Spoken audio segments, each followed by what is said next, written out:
আচ্ছা ভাই, আমরা যে এখানে ঘুরলাম, হ্যাঁ, দেখলাম যে পুরাতন রাজবাড়ি কি আছে না আছে রাজার। তুমি কখনো রাজার চেয়ারে বসছো? না, না, রাজার এভাবে খাটে বসছো কখনো? না, না এটা ধরে দেখছো? আজকে আমি রাজার চেয়ারে বসলাম, খাটে বসলাম, বাকি বলে শুই নাই। তুমি থাকলে শুইতে পারতাম। একা একা ভয় করছে, সংরক্ষিত শহর নিষেধ। ওভারঅল তোমার এখানে জিনিসটা কেমন লাগলো বলো? মানে এটা আসলে অনেক ভালো লাগার বিষয়। কারণ আমরা শুধু দেশের বাইরে যাওয়ার জন্য পাগল থাকি। কিন্তু এই যে এই বাংলাদেশেও কত সুন্দর, সুন্দর জায়গা আছে। কত আগের আমলের প্রাচীন রাজা জিনিসপত্র, বাদশাদের হ্যাঁ। জিনিসপত্র আছে। এইগুলো আমরা কখনো অনেকেই দেখিও নাই। বাংলাদেশের অনেক মানুষই এখন পর্যন্ত এখানে হয়তো আসে নাই। তো যারা আসে নাই তাদের জন্য বলা, আমাদের দেশে অনেক সুন্দর, সুন্দর জায়গা আছে। আসেন, দেখেন, হয়তো ভালো লাগবে ইনশাল্লাহ।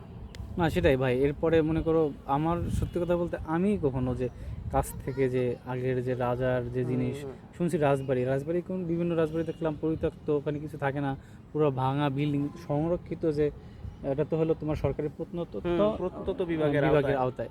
এরা খুব সংরক্ষণ করে রাখছে এইগুলো জিনিসগুলো। আসলে আমাদের জানা উচিত, এই আমাদের এই প্রজন্ম, আমরা যারা জেনজি বা জেনজির একটু হুম, আগের আমরা যারা আছি, সবার জানা উচিত যে আসলে আগে কিভাবে ছিল।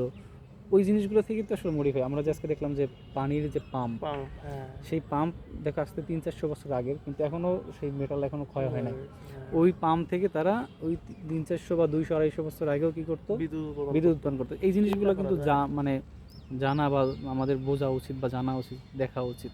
তো এইসব পুরাতন দর্শনীয় যে স্থানগুলো আছে, দর্শনীয় স্থানগুলো ভিজিট করলে কি হবে যে আমরা আমাদের প্রাচীন যে ঐতিহ্য, এগুলো সম্পর্কে আমরা জানতে তাদের পারবো, সাথে আমরা একটা কানেক্ট করতে পারতেছি কানেক্ট যে করতে তারা পারছি যে এরকম ছিল, এরকম এখন ছিল, আমরা হ্যাঁ। আজকে এখানে আসছি। তা আমি আসলে বলতে গেলে একদম অফিসিয়ালি এইটা আমার ফার্স্ট ভিজিট। এবং যে কোনো একটা রাজবাড়ির রাজার যে কী ধরনের কিছু ইউজ করতো, আমার মনে হয় আমি যেখানেই যাব এই ধরনের কোনো প্রাচীন যে সংরক্ষিত যে রাজবাড়িগুলো বা যাই আছে না, আমি ভিজিট করার চেষ্টা করব। আর আজকে যে আমরা ভিডিওটা করছি সেটা ফুল ভিডিও যদি আপনারা দেখেন, আপনারাও একটা ধারণা পাবেন যে আসলে না এখানে কী কী আছে, কত সুন্দর এরিয়া বা কীভাবে তারা জীবনযাপন করতো। সব ডিটেলসগুলো ভিডিওর মধ্যে পাবেন ইনশাল্লাহ।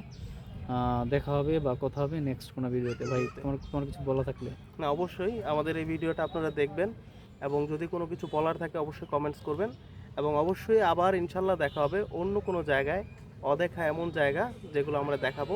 আমাদের সাথেই থাকবেন। ধন্যবাদ ইনশাল্লাহ। সবাইকে। আসসালামু আলাইকুম।